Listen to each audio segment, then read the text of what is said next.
Hello there, Leos. Welcome to your tarot reading. I am so terribly sorry that this video is so late. I hope it is still helpful for you. I hope you are still finding it, that it resonates. And whatever you're dealing with for this month, I hope that this provides a little bit of guidance for you.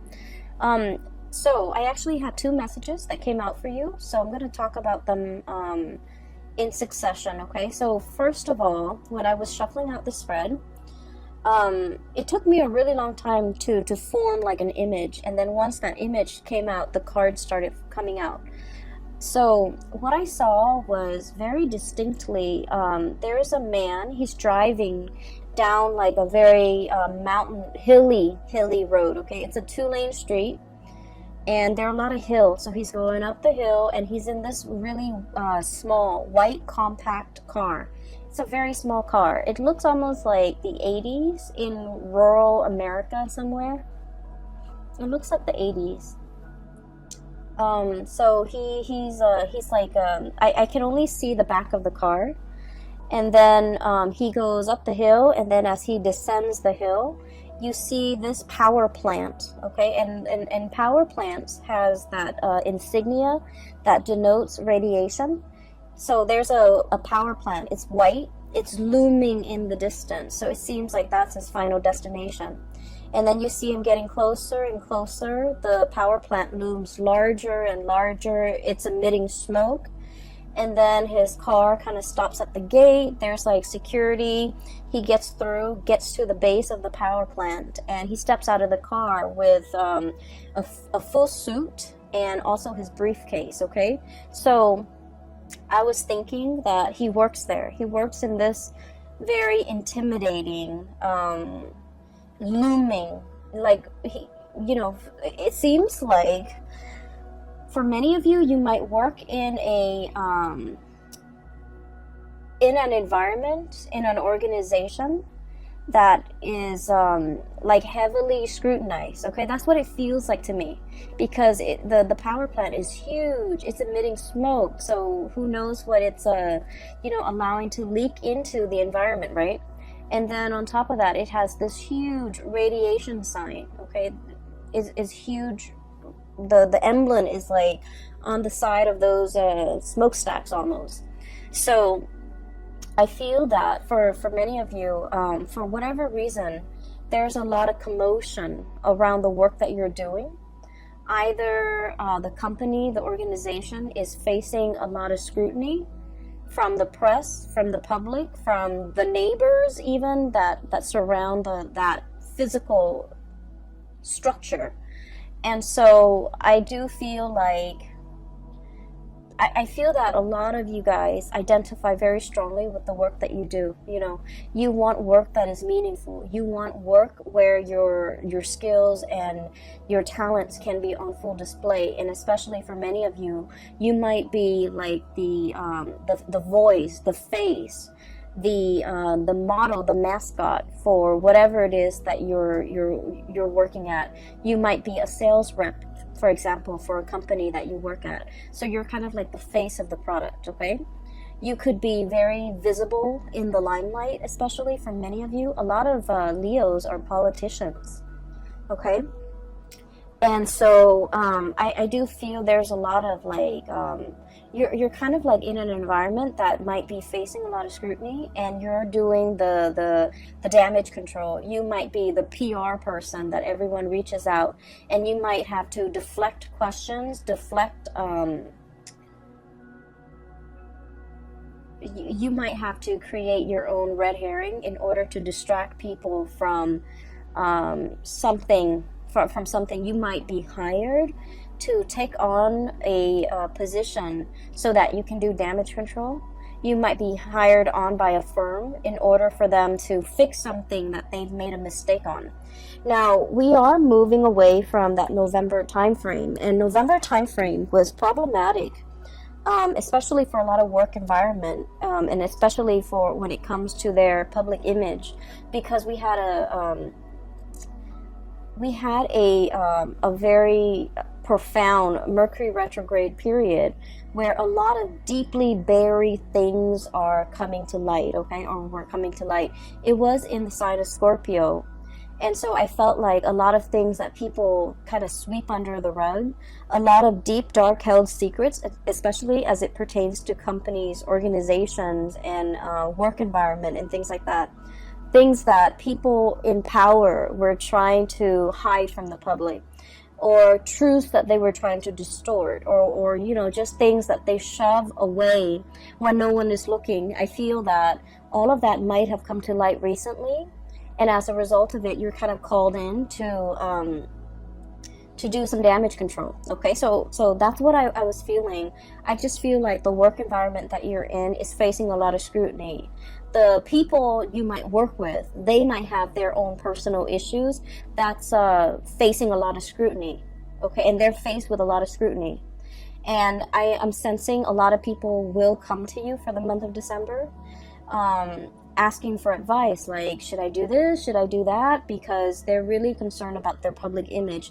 And you know, it doesn't mean that they're superficial or vain or shallow. I just feel like there's something going on here where somebody's job might be at stake, and you're kind of called in to either provide some guidance, provide some legal advice, expert advice even, how to de-escalate tension, how to de-escalate a potentially volatile situation, how to, you know, do all of those things, okay?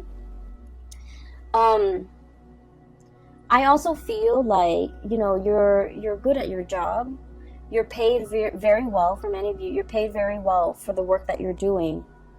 But behind it, I feel that, you know, it's a job. So you try to do what you're told. So for example, you work with you're hired on as a contractor to do some damage control for a company, and you might not like that company very much. And so, you know, even if you don't agree with it, agree with the things they're trying to hide, the things that they're trying to sweep under the rug, you're hired to do this job. And so you will do it to the best of your capability. So I don't see any moral, ethical conflicts here. I just feel almost as if there's a lot of fires to put out, okay? So going back to that image, there's a second part. So, you know, he steps out, and he's in a suit, really nice suit, in this mini car, but he's in a suit, and he holds a briefcase. And so, you know, my initial thought was, oh, he works here, he's an employee. But then I see him like with in that briefcase. It's not like papers or laptop or things like that. I guess in the 80s they didn't have laptops. It's not like papers. It's a science kit. Okay, so he has like those what are those, the droppers, where you take a little bit of a water sample and you put it into a slide, things like that. He has a dropper, he has machines to test the radiation level, and so he opens it up, puts it on top of the front of the car, the hood of the car, and then he starts to go around the area, the power plant. He starts inspecting. So that's when I was like, oh, he's an inspector. So he's not called out to do some damage control, even though that message applies to some of you. Okay? But on the other hand, you might be also called in to inspect, to appraise, to make a final determination on something, to see whether or not it's sound, whether or not it's safe, whether or not it meets the regulation and the standards. And I feel like for many of you, and this could be, you know, just literally just one person I'm speaking to, but I feel like there was something that was unearthed. All of a sudden, it just came to light, and, you know, you're called in to do to make the final determination, to inspect, to appraise, to look at it. And he does his thing, okay? He walks around multiple times, collecting multiple samples. And then at the end of it, what I saw at the end of that picture, of that scene, was he puts in he takes like a poster from his car, okay? And then you see him get back into the car. He drives away. The security gates closes behind him. He stops the car, gets back out. And he puts this giant poster with the radiation, the hazardous sign on it, hazardous sign on it, and it says like deem unsafe. Okay, that's what it says, deemed unsafe. And so I feel that there's a situation around you where you guys are in a very important position to protect people from. Okay, you're bringing something to light so that people can be made aware, so that people can, you know, knowledge is power, right? But I feel like there might be something that is unsafe, that is unfit, and you're drawing attention to it. You're calling it for what it is, okay? So in a way, this could be in a work environment, but then I also feel that for many of you, the word unfit parent came in, okay? So you might be, for example, a social worker, where you're inspecting homes, the home environment. Is this a safe place for children to be in? You might be inspecting like a retirement home where they take care of elderly people. You might be inspecting like a preschool, even a high school. You might be like, you know, one of those superintendents or one of those inspectors, academic inspectors, to make sure something is meeting the requirements, is passing, you know, the regulations and the codes, and make sure other people are abiding by it, because if they don't abide by it, it can cause long-term negative impact on not only, you know, the people that are involved, but the surrounding area. Hence this power plant, okay? It generates power for the entire area, and if something happens to it, it will affect negatively the entire area in terms of, you know, power surges, or even worse, like chemical spills and things like that. So I feel that you're taking your job very seriously, and you're wielding a lot of power. You're wielding a tremendous amount of power, where what you say, what your findings are, what your final determination is, it will affect a lot of people. And I just have to say, Leos, you know, us fire signs were incredibly ethical. We try to always walk down that straight and narrow path, okay? We're humans. We do stray from it, okay? But I do feel that for a lot of fire signs in general, ethics and morality goes a long way. You know, there's always a right and there's always a wrong. And we don't really mix the two, okay? Water signs always know there's a right and a wrong, but they make justifications based on their emotional attachment to a specific outcome. Air signs can rationalize. They rationalize, well, it's wrong in this context, but it could also be right in that context. I feel like for a lot of fire signs, there's a right and there's a wrong, and no matter what the circumstance, you know, the circumstance doesn't justify whether or not something is right or wrong. Those things are not malleable. And so I feel that you are wielding a tremendous amount of power here, and you're doing the right thing, because you understand that by, I guess, succumbing to, you know, pressure, or by not listening to your own sense of morality, it affects a lot of people around you, a lot of people that might not even be family members, that you might not even know them, you know, personally, but it affects their families, it affects their livelihoods, it affects their health. And so you're doing everything that you can to make your final determination on something, possibly to close something down, to shut something down that's not healthy, or to, you know, or to like find justice in a situation, okay? I see a lot of people here where you might be looking at, you know, the way somebody is raising a child, the way somebody is taking care of another person, and you're disagreeing with the way in which they do things. And for some of you, you know, it is the holiday season.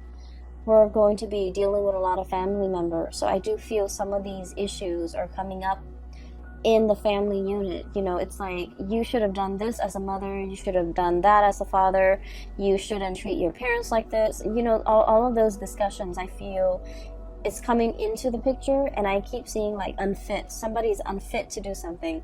Somebody is unfit to take care of themselves, or they're not all mentally there, and they have somebody else who's managing their estate, or who's like a power of attorney, and that person is unfit because they're taking advantage of the person who's not able to take care of themselves. So I feel like all of these ethical, moral debates are coming into the picture, and I do see you discussing all of these things with family members in a very passionate manner.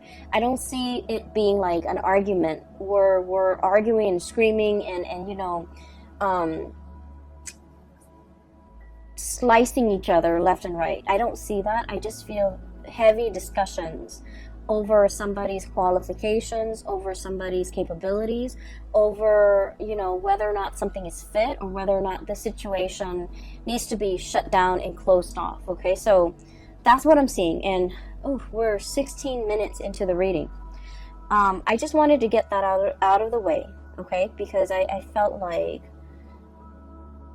it's much calmer now. I feel a lot calmer.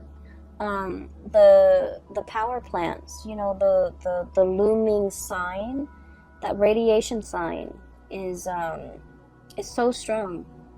Like it was so big, it was so visible, and I feel that that message needed to be conveyed, because I feel like there's a potentially toxic, hazardous situation, and it needs to be called out. It needs to be labeled for what it is, so that people know to avoid it, and it needs to be shut down. Okay, so that's just the bottom line. On the other hand, on a lighter note, okay, I do see two people here. So let me talk about these two people. I feel like that was the work situation. So let me talk about these two people here. I have one person who is they're very much still interested in you, but I feel that you're turning your back on them, and you're turning away from them, and you're finding love and inspiration and passion and reciprocity elsewhere. Okay, I feel that you are upset and frustrated with this person, and this person is showing up here as the Knight of Cups. Okay, it seems almost like he's got a blob. It's like a paper bag over his head. Okay, that's what it feels like, doesn't it? So I feel that you are frustrated with this person. I feel that they do a lot of things that frustrate you. I also feel like they're overly affectionate and possibly a little bit needy. And I also feel that they're looking for you, wondering what you're up to, thinking about you, possibly even, trying to reach out to you. And I feel that you respond when you want to, but this person is no longer kind of like your top priority. I feel like once upon a time, the love between the two of you might have been very hot and heavy, okay? Because I do see an energy of like opposites attract. There might be a huge age difference. There might be like a cultural difference. There might also be like, it might be like an interracial coupling type of a thing. But I feel like there's a certain degree of, you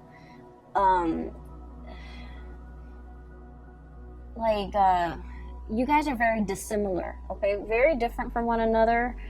And there's a certain degree of mismatch, and because of it, it's very passionate, it's very fun, it's exciting, but it ceases to be those things, because I do feel that you might be turning elsewhere for love and for validation and for a relationship. And so this person is wondering what you're up to. This person is like not really sure how you feel about them, and they wish they could know how you feel about them, because they're wondering and always thinking. And if you are a cross watcher, and this sounds like you, I just feel like with fire signs, what you see is what you get. Okay, fire signs are very straightforward. If they're communicating with you, they like you. If they're not communicating with you, they pretty much have exited the picture. And so I feel that for many of you, you have left this person kind of like hanging, or you've just left them out in the cold. and they might, you know, be bombarding you with messages, but I do feel that your heart is already elsewhere. And then I also feel that for some of you, you might, in like at the end of the day, decide that this whatever you had with this past person, I feel like it was lacking in emotional depth. It was lacking in, like, you know, it's like you talk about one thing and then they don't have an interest in it, so they steer the subject somewhere else. Or they talk about a certain topic and you have no interest in it, and so you just kind of like change the topic. So I feel like there's very little compatibility, and it created a situation where there was no chemistry. There was no emotional depth to the conversation, to the interaction. And when you it can feel to me like it's very time consuming or quite draining to be around this person. Not because they're a bad person, it just feels to me like it requires a lot of effort just to keep the conversation going, because you guys don't have a lot in common. I do feel that they really like you, and I do feel this person is incredibly intelligent, incredibly smart, but they're very smart. Queen of Swords, super smart, okay? Their mind is very sharp. They're very discerning and perceptive, and you know, they're probably like the really book smart type of person, but emotionally they're not very intelligent. And emotional intelligence basically means that we know how to read body language. We know that when somebody is like doesn't want to talk to us, and so we end the conversation. You know how sometimes you have like coworkers who you're super busy, you're at your desk working, right? And they see that you're working, but they keep talking and talking and talking. And you don't want to be rude and tell them, hey, you know, I'm working, get out of here. That's what I mean by emotional intelligence. Being able to read nonverbal communication, being able to pick up on, you know, people's state of being, being able to, being aware of your surrounding, looking at people and being able to read facial expressions to know if they're sad, to know if they want to be approached, to know when they want to be left alone. Emotional intelligence. So I feel like somebody here is very incredibly intelligent, but they might lack the emotional intelligence, okay? And so I feel almost like, you know, you could have a bad day and you want to talk to them about your bad day, and they, you know, you look distressed, right? And they should know that. And then rather than letting you vent, letting you talk, they steer the topic away from something that is not even remotely important. And so I feel that it frustrates you, and it hurts you too, to feel that you're not validated, okay? To feel that they're not acknowledging that you've had a bad day. They're not acknowledging your distress. They're not picking up on these cues. And you're wondering, you know, if they care about me, they should be more attentive. They should be more considerate. But I just feel that they're lacking in the ability. It's not the ability to sympathize or empathize. If they're aware, then they would know. They're just lacking in the ability to pick up cues. Hence, this person, it's almost like they've got that plastic bag or the paper bag over their head. They're walking around, you know, not a bad person at all, but they're lacking in being able to know their environment, being able to sense their environment, being able to navigate their environment successfully in an emotional way, okay? So this is somebody that is that doesn't form emotional attachments, and so they're kind of you know, their friendship circle might be very, very small. It might also be quite superficial. They don't have depth to their relationships with other people, and I feel that you're understanding that. I do see you turning away. We have here the Knight of Cups and the Ace of Wands. This pangolin, I guess, with the swan, is turning away, walking away, moving away from a situation.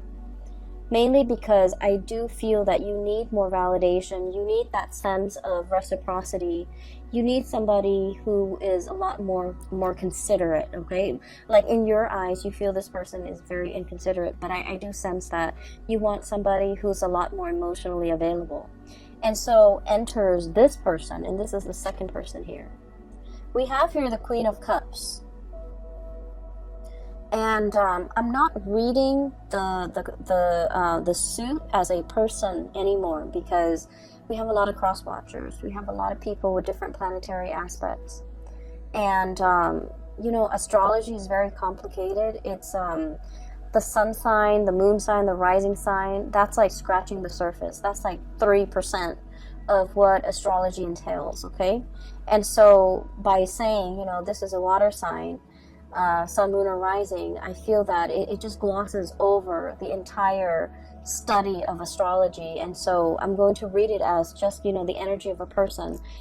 This is somebody who's a lot more emotionally available, okay? Just emotionally available. You have a strong emotional connection with them. And because you have such a strong emotional connection with them, you start to feel passion and chemistry with them. You start to feel, and I do feel like this person is quite attractive, very beautiful, very attractive. I'm seeing somebody who's like very well dressed, okay? Like they dress really, really well. They look presentable. They look very nice. They smell good. They're always clean. They're made up, so like they could have a lot of not a lot of makeup. There's nothing wrong with wearing a lot of makeup, but I feel like they're dressed to go out. Like every time you see them, they look picture perfect. They're dressed to go out. They take care of themselves. They look great, and they're beautiful and attractive. And you know, they just look clean, and they just look like they know what they're doing. That they know, that they're aware. You know, whereas this person was kind of like fumbling in the dark. This person is very aware. And so you're shifting from the energy of one person who's kind of clueless to another person who's a lot more, I guess, considerate, a lot more attentive, a lot more observant. A lot more observant. I also feel that you could be dating two people. One person is quite fun. The other person, there's a very strong emotional connection. There's strong attraction, but they might be a little bit more on the selfish or the possessive side, okay? So one person might be a little bit more possessive. Like, I didn't mean to say selfish. I meant to say jealous, but selfish came out, so maybe. So selfish, or like they're a little bit more wrapped up in what they want, in their emotions, in what they want, in what they want to hold on to. And I feel like the emotions are very, very intense, okay? This is somebody that, you know, you've dated them for a really short time, and they talk about love. And it's not like they're just blurting it out. I feel that they feel emotions very strongly, and so they want to express themselves. And they're just very honest, very open with how they feel, and they know how they feel at all times. Whereas this person was not like that. They held back. They didn't communicate emotionally. And so this is a breath of fresh air for you. I would urge you, the passion is really strong here, Ace of Wands. I would urge you to slow down. You're kind of like going from one extreme to the other. That's what it feels like to me. And so I would urge you to slow down, because I feel like this person over here, there's a lot of passion, there's a lot of chemistry. You guys are a very good match. But they might be in a position where, you know, they're thinking about like, let's put a ring on it. Let's get married. Let's start a family.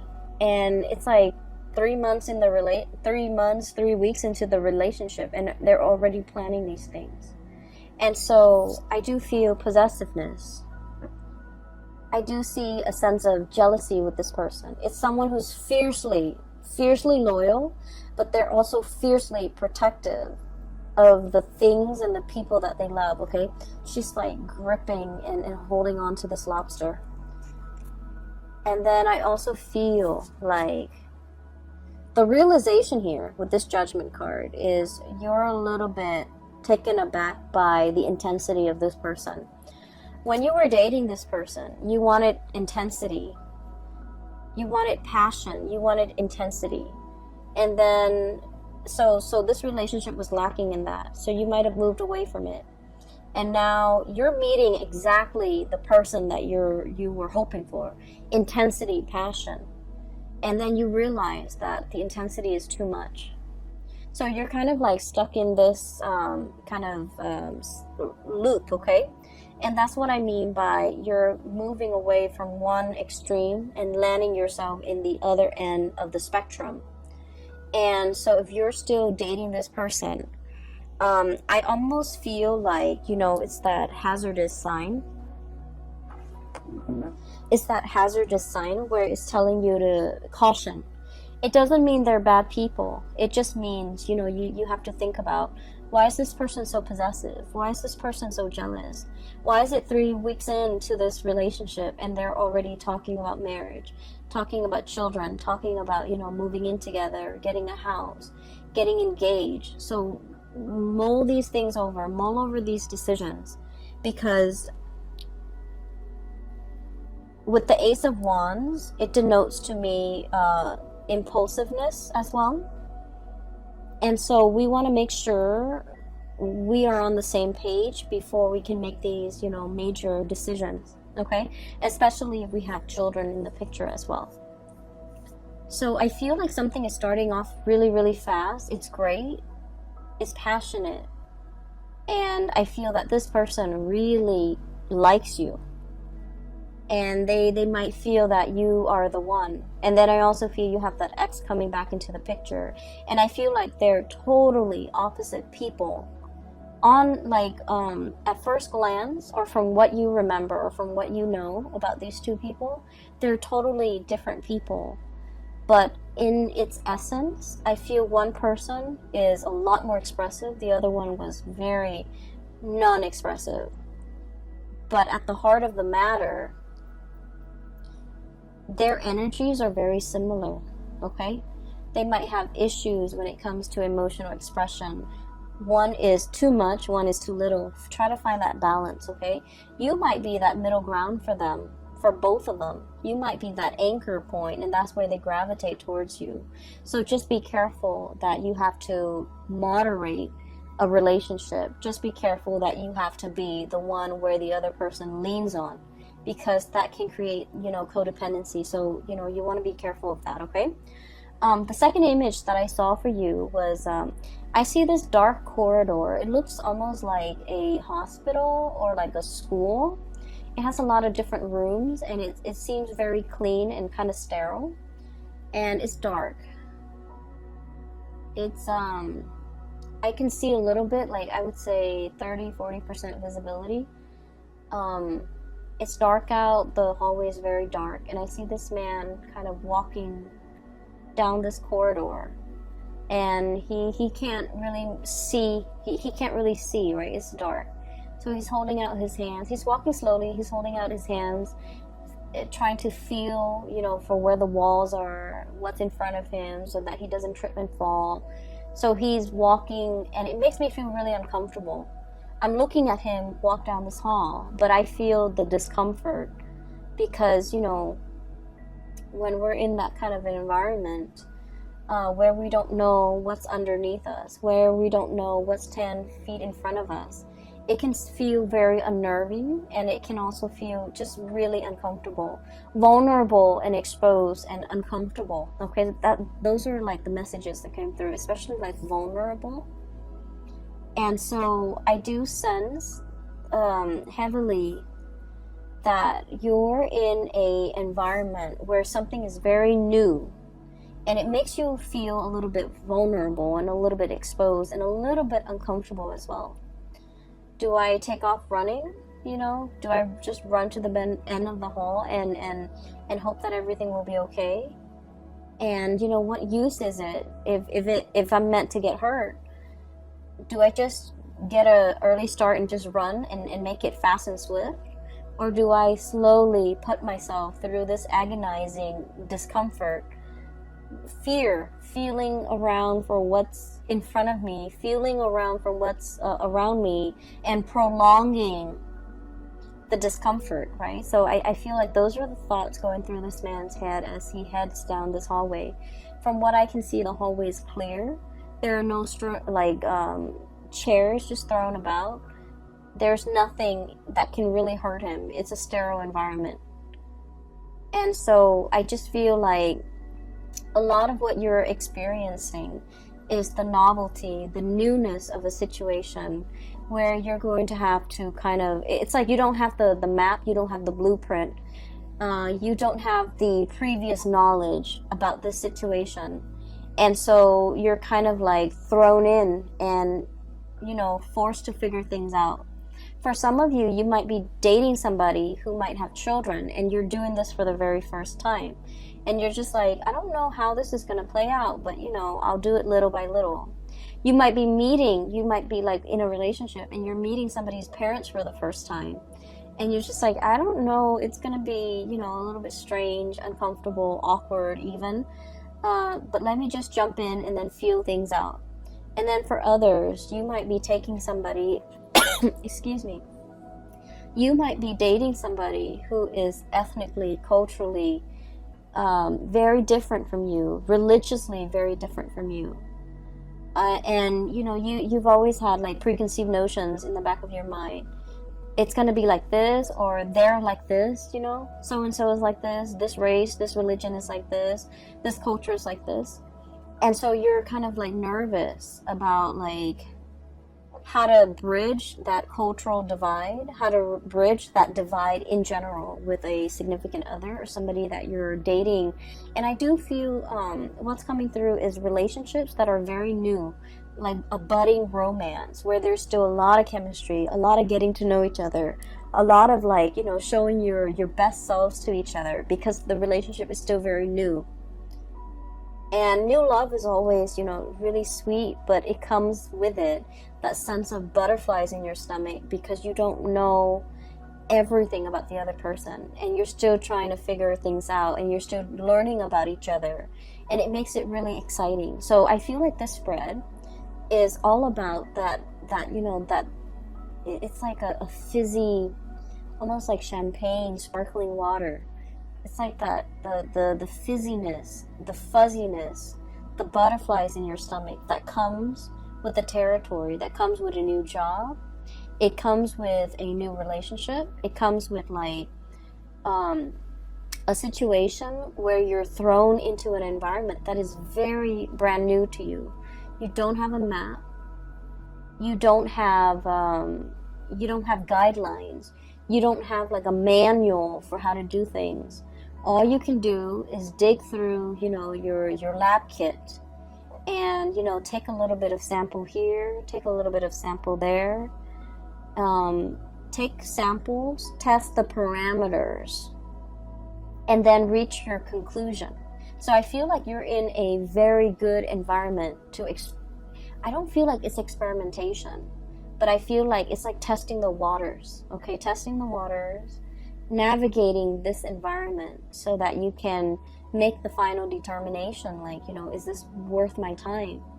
Is this going to work out for me? Is this what I thought it would be? And I feel that you are very pleasantly surprised that what you thought was one way was another. What you thought this person was going to be turns out to be another.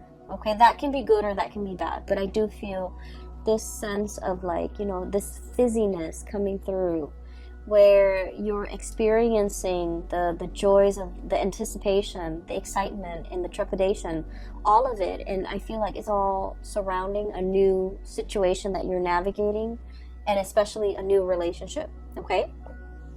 I've talked enough about that. So I have the Ace of Wands here, and this is what I saw earlier as you have the stick of power in your hand to change a lot of lives and to make things better for other people. I also feel we have the World. A cycle is closing up with another person, with one person, and something new is coming into the picture with this World card. And then we also have as well the Hierophant and the Seven of Cups, okay? I usually look at this in tandem, like the reading the cards and how they interact with each other.